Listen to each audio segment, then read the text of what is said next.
affairs, politics, opinions, and discussion. This is The Issue on your TV. I'm Mark Carr. On this edition of The Issue, we'll be having a look at a unique neighborhood event and then the craft beer industry and how it's changed the brewing in this country. But first, my co-host is City and Regional Councillor for Ward 6, Angelo Bentivegna. Angelo, you've brought two interesting subjects to the issue today, so I'll turn it over to you to introduce our guests. Thank you very much, Mark. I appreciate it. And I'm really looking forward to having these two discussions this evening. My first guest is Al Price. Al is a long-time resident of Burlington, about 40 plus years, I think 41 or 42 years. And he's the Vice President of Sales and Marketing for Dorsey International. So, but the interesting thing about Al is over this last 21, 22 months of this COVID pandemic situation, he's been inspired, and we're going to talk a little bit about that in terms of getting people out, changing the mood to a positive side. And what he has done, he's created some entertainment for all intents and purposes with music on his driveway in his neighborhood that has been so successful that he's continued it on a regular basis. So Al, take us at the beginning, how you got started in doing this, why you got into this inspiration. So talk to us a little bit about that. Yeah, sure. So first of all, we know a lot of people in the music industry. And during the whole COVID pandemic shutdowns and things, a lot of the musicians simply weren't getting any work. And so we did it at first to try to see if we'd have any interest in the community enjoying some live music. And because it was an outdoor event, we were able to provide social distancing and whatnot. And what we found was our response from the community was very positive. We had a lot of families come out. We started the events at 7 p.m. and ended them at 8:30. So it was perfect. We weren't in any kind of a loud time zone where we were inconveniencing everybody. Dinner was over. And we just had a lot of people come up to us and say, we really appreciate what you're doing because, as a family, we love live music, but we can't go to bars at 10 o'clock or 10:30 at night and see that. So we ended up saying, well, you know what, we'll just continue and see how it goes. And so we kind of scheduled them to do them every second week because we need a little bit of time off and some time for ourselves. And we did them on a Friday evening, and we always had the Saturday if there was a rain delay. So it worked out fine, and we were very fortunate. We had no issues with weather. And then, so that was year one, and then we did them again this year, and we added a couple of different shows, and we were a little bit late starting because of the COVID restrictions, but anyways, we ended up doing that. And so we've done them for 2 years in a row. And then this year we decided that why don't we do something at Christmas for the kids? So we picked a day in December the 4th, and we're going to do an afternoon show. So we have a band coming in to play some fun Christmas carols for the kids. And we have Santa Claus coming in, of course. And we'll have some, our federal MP is providing us with some hot chocolate. And we'll have some goodie bags for the kids and that type of thing. And we decided to also, Angelo has been very helpful as well in this whole process. And we've decided to extend it to share the warmth. So what that means is we're asking people to bring any gently used clothing for kids, excuse me, men, women, teens. And then we will combine all that, sort it out, and then we'll work with Angelo to make sure that those clothing are distributed throughout folks that need them in our community. So that's Al, I can understand you've got a rain date during the summer. If it's raining on Friday, you have it on Saturday. Tell me about what if it snows? Well, The very fortunate thing for us, Mark, is we're Canadians, so we're used to this kind of thing. So in the back of my mind, to be honest, I hope we do get a little bit of snow, not a terrible snowstorm, but we'll certainly clean out my garage. We'll have the band inside if it is inclement weather. We'll certainly be able to power it up. I've got some heaters and all that kind of thing. So I'm not too real worried about it. I mean, if it comes down where it's an ice storm or something like that, then we'll have to make a call, within a day or two of it. But yeah, I don't see any problem, to be honest. I think this is a great situation. What is important here, what's really interesting, Al calls this live at the Apollo. Now, the Apollo is the street that it takes place on. But when you think about those words, and I can just think about years gone by where the guy comes, you're on stage, you got the band going. It's like Ed Sullivan show for those people who are as old as I am, going live at the Apollo. And it just has a great ring to it. And the reason why I bring that up is because at the beginning of this pandemic, and Mark, you're aware of it, I introduced music in the streets. And similar to what you've done, you've taken it to a new level, which I'm so impressed with. I've seen so many of your shows out there, when I say shows, events, and the people just love it. And it's well done, well distanced. I've seen people in wheelchairs dancing on the street. I don't know if we have that clip that we'll be able to play later, but it is incredible. But this share the warmth situation that you've added to as a dimension, especially this time with this COVID situation, the pandemic, people in need, their timing is incredible. So I do want to thank you for that. And give us a little more detail on that. So we're going to start it on, it's Saturday, December the 4th. It'll start at 2 o'clock in the afternoon and run till about 3:15 or so. We're just kind of organizing at this point. The band will start right at 2 o'clock and play right through 3:15. And we'll probably have Santa show up sometime between 2 and 2:15. And he'll be there to be able to hand out some treat things that we're working on and that type of thing. And the Santa that is coming has been practicing some harmonica lessons. So he's going to be able to play a couple of songs with the band at the end, rip out a few harmonica solos. So I think it's going to be a real fun afternoon for families and kids in the community. And hopefully we get a nice turnout to be able to contribute some clothing to those in need. So who can attend, Al? It's not just for Apollo. It's for all of Head and Forest or all of Burlington. So who can attend? Well, anybody can attend. We post all of the events on the Head and Forest Community Board, because that's of course our community, and that's generally who does attend. But that we can't tell people who not to attend. We're asking for some awareness so that we can, at the end of the day, collect a lot of clothes for people in need. And what is the website address? And we'll put it up on the screen. We don't have a website, but I'm not sure what the Head and Forest Community Board on Facebook is, but that's where we'll do our postings. And then, of course, Angelo will do his postings on his sites and things like that. I will be putting it on. I already have it on both my social media. In about a couple of weeks before the event, I'll be sending a news bulletin through my newsletter directly to residents who have subscribed to my newsletters on this particular project on its own.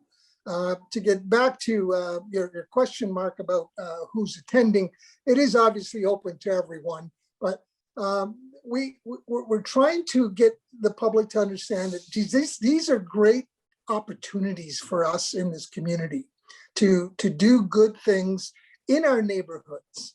The city does have a program in place that Al did take advantage of last year, where they match funding. So this is very important for the public to know that the city will work with you to do something in your neighborhood So especially this time of, of our lives where we haven't seen each other for so long, and be able to say hi and see the kids with big smiles on their faces, that kind of stuff. And Al's done that very, very well. Yeah, and I should say too, Angelo, that you raise a good point. I mean, the city of Burlington has been outstanding, as has Angelo and the rest of the folks that we deal with at City Hall, and it just goes to show you that Burlington is just a terrific community to live in. We're very fortunate to be able to provide this for our friends and our neighbors, and we just really appreciate all the help they give us. So it really is a community event then, as opposed to a city event. It's more community and directed at the Head Forest community. Absolutely. Yeah. The other side of it is, again, it's a festive time of year. It's Christmas. We're not having a Santa Claus parade because of the circumstances.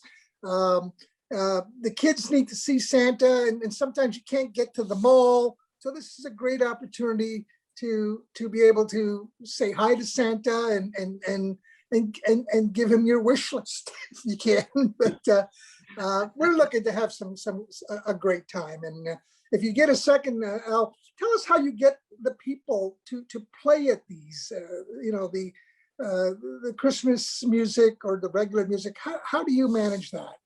Well, we have a lot of friends that are musicians. My son is a musician, plays in quite a few bands, and we have no shortage. And anybody that knows musicians will know that these are the best people on the earth. These guys will give you the shirt off their back, and they are just happy to come out and play for people, and that's what they do for a living. That's how they get paid, and so there's no shortage of those types of people. So right now it's scheduled for Saturday, December the 4th on Apollo. And I'd encourage everyone to go out and take part in this community event. And it's so great that it is a community event. And I'm sure everyone appreciates what Angelo has been able to do for the community. And I hope if successful, you'll be able to continue it throughout the year, Al. We sure will. That's our plan. I mean, we already have people knocking on our door. When are we starting next year already? So, it's become a thing, I think. Well, we'll hopefully move everything a little bit, some things over to the north part where we are, maybe have some music in the parks as we had briefly discussed down the road. Absolutely, for sure. Yeah, a lot of things on the table.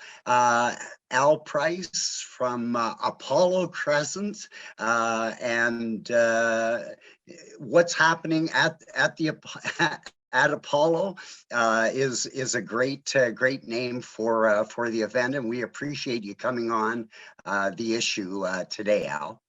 Thanks for having me. I really appreciate the support you guys give us.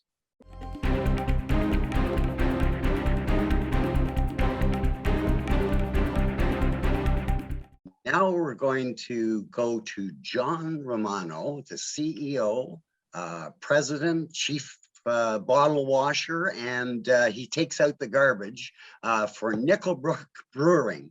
Angelo, why did you want to bring John on? Well, first of all, thank you very much, John, for agreeing to come on the show. No, thank you. I think this is going to be a learning experience for many, many people watching. I'm always been intrigued with the beer industry, and you being the pioneer of craft beer. At my age, they call me a pioneer. Can you believe it?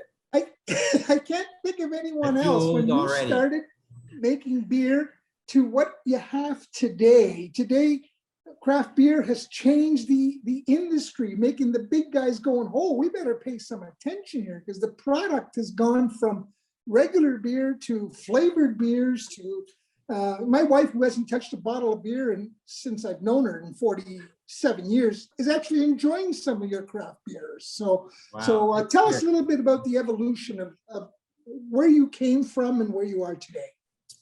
So it's funny, when we never planned to become a craft brewery. We started as Better Bitters Brewing Company in 1992 on Drury Lane in Burlington. and opened up the door doing beer and wine right from the word go. And beer really took off, and we got to a point where we're making so much beer that we built a little brewery. We put an addition onto the building, put a little brewery in place, basically to make our beer base. When you make beer, you grind barley, you soak it in warm water, you convert the starches to sugar, you rinse these sugars off, and that's your base work. That's your soup stock. Then you add your hops and different flavor like fruits and stuff to that if you want. So we built the brewery out of nowhere. Beer prices drop. Beer wars start with Lakeport out of Hamilton, 24 for 24 surfaces. And out of nowhere, we have to make a decision because we started building the brewery, and we were for the make stock for our own uses, and our business dropped to a quarter, if not less, of what we used to do. So we decided to become a brewery. Didn't realize what we were getting ourselves into, and didn't realize how, I hate to use the word corrupt, the beer industry is, but the big guys really dominate and are powerful. So we started making a lager and an ale and a pilsner, pounding the pavement, and we found out that nobody was interested in dealing with us. And we quickly found out that your friends wanted a deal, business people that you knew in the community had relationships with the big guys, and it was impossible to break these. So then we quickly found out that we had to be outside the box, and we had to be innovative. So if you look at Nickelbrook from day one, we opened, so Better Bitter started in 92, Nickelbrook started in 2004, couldn't give it away. Honest to God, our tap room and retail store, we didn't even have a full-time person in it. We had a doorbell, and when the door opened, someone ran from the U Brew into the brewery. It was ridiculous. And slowly, we started looking at unique products. We had myself on the road, my brother, and then we had a girl, Charlotte, started with us, and she came up to us back by 2005, 2006, and said, "John, can we make a gluten-free beer?" I'm like, "Well, I don't even know what a gluten-free beer is." So I went and bought a case of it. It was like $18 for a 6-pack, and it was terrible. So pursued months of trying to develop a gluten-free beer, and we finally put one together. Then we launched an apple beer the summer after that, and it was the #1 craft beer in the province of Ontario, beating even Mill Street's Organic Lager, which is one of the top selling craft beers in the province today still. So we were always innovative. So we look at Nickelbrook, we launched Ontario's first gluten-free beer. We launched Ontario's first fruit beer, and those two beers saved the brewery. We were barely being able to pay, our day-to-day costs and hydro and stuff. And then it was funny, we got kind of critiqued and mocked in the beer industry. Like, so now you're going to events and, you got your brewmasters there. So they're your Black Seal chefs, these high-end restaurants, and these guys are winning awards for their culinary work and stuff. So we go to the same things for the brewing industry. And we weren't looked upon too seriously because we were making a gluten-free beer and an apple beer, but they were helping pay the bills and making us buy better equipment and stuff. And to play in the beer game as a brewer, the big one is IPAs.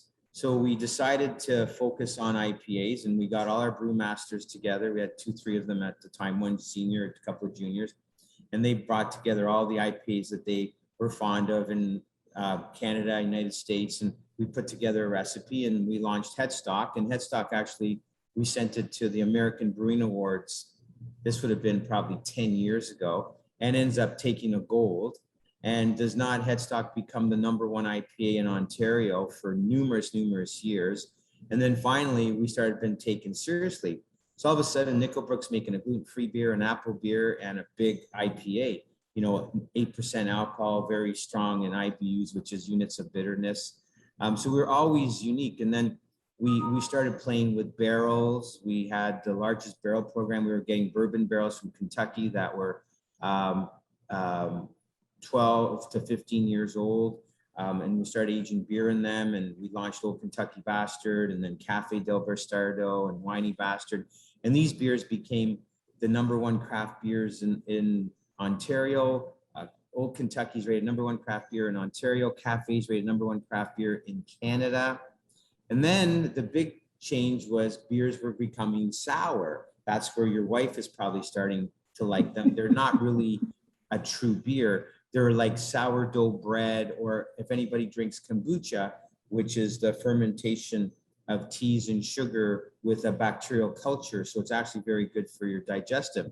So we started playing with lactobacillica and Brettanomyces, where we made beer with no hops, with the sour culture, and then we added fruit like raspberries, and then we fermented a second time with the bacteria on fruit, and we started launching sour beers. And Nickelbrook had one of the top performing sour beers, a raspberry uber, for years and years. So you look at the history, we're only, we started in 2004, so we're 16, 17 years old. We're called the pioneer, but I think we were innovators in the industry. We paved the path. There's a dozen of us that paved the path to where craft is today, but it also was to be innovative. Like, and John, now the craft beer website says there are 102 craft beer companies. 102, that is way wrong. There are 350 active licenses in the province of Ontario. There are 500 licenses been issued by Excise Canada in the province of Ontario. So there's 350 operating as brew pubs, breweries. So the 100 those might be larger manufacturing facilities, but brew pubs and craft breweries, there are 350 operating licenses, and there's 150 they're dreaming, planning, or they paid for a license and they may never do anything with it. But there's 350. There's over 150 approved supplying the LCBO of Ontario alone. Now, that's a question that I have. What have been the difficulties getting into the beer store and the liquor store in Ontario? What have you so the beer store overcome? you have to pay to play to get a listing. So say you picked a product and you wanted to be just in your area within, say, an hour within where our brewery is, wherever the brewery is. That would cost you about 25,000 just to handle, a couple hundred stores within your, delivering area. But if you want to do the province of Ontario, a listing for one beer would cost you $75,000. So a lot of little breweries don't really take that route at the beginning. Liquor store, you basically have to earn your stripes. They'll give you a listing automatically for having bricks and mortars and being a brewery in the province of Ontario. You will get a spot on the shelf, but then you get approved as a brewery and as a supplier. Now you have to go on into every store and basically beg for shelf space, which is getting tougher and tougher. And we're finding, like years ago, we'd walk into a store and they'd take anything we threw at them. Now we'll have like 6, 7 full-time SKUs. We'll have 4 or 5 seasonal SKUs. And a lot of stores will only take about 4 or 5 of our SKUs, depending on the size of it. So it's gotten very, very challenging and very demanding, a lot of hard work. And then beer hits grocery store, right? And that's been great to some degree because we're a player in the industry. So we've been planogrammed a lot of stores. But grocery stores will only talk to you once a year when they're planogramming in the spring. Loblaws has been great. They have an ongoing communication with us, but a lot of them are very busy. These buyers have 7,000 products that they manage. So you look at beer once a year, they put it to bed and move on. And then there's talk about beer going into convenience store. And I just think we need to be careful there. It could be great, but there's also a lot of, not downfalls, but, having too many points of access. There's theft problems. There's controlling serving to minors. There's a lot of things to look at having too many points of access.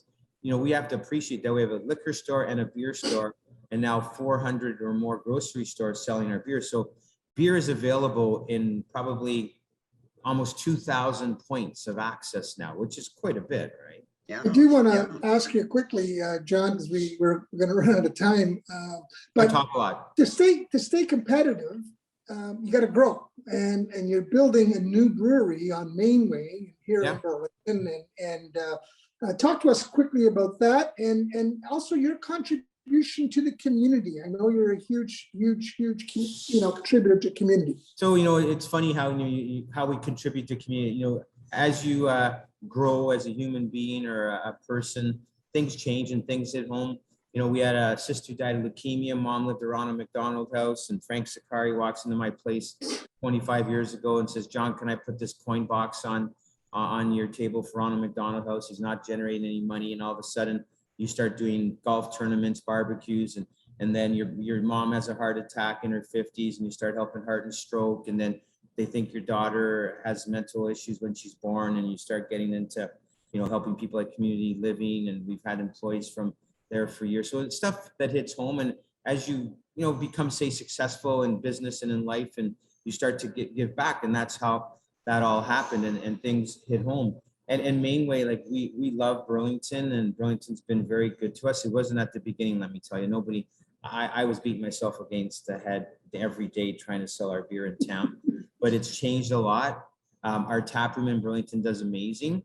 So and building the property on Drury Lane's being developed. So we picked a space in Burlington. A brewery brings energy to a community. Like it's crazy. You come to our tap room on Friday, Saturday, Sunday, the people coming to visit us and checking us out, and the culture that the craft beer community gives is amazing. And having a tap room in Burlington is to create an experience for the brand. Like, you pull up to Drury Lane, it's not much of a building, right? It's more industrial than anything. And then you walk in, you got this cool space, barrel, walls laced with barrels and stuff, and a nice bar. And then you try to create a culture and educate the consumer on how our beer is made, opposed to, commercially brewed beer. Like craft beer is fine dining, and commercially brewed beer is hate to say it, is fast food, right?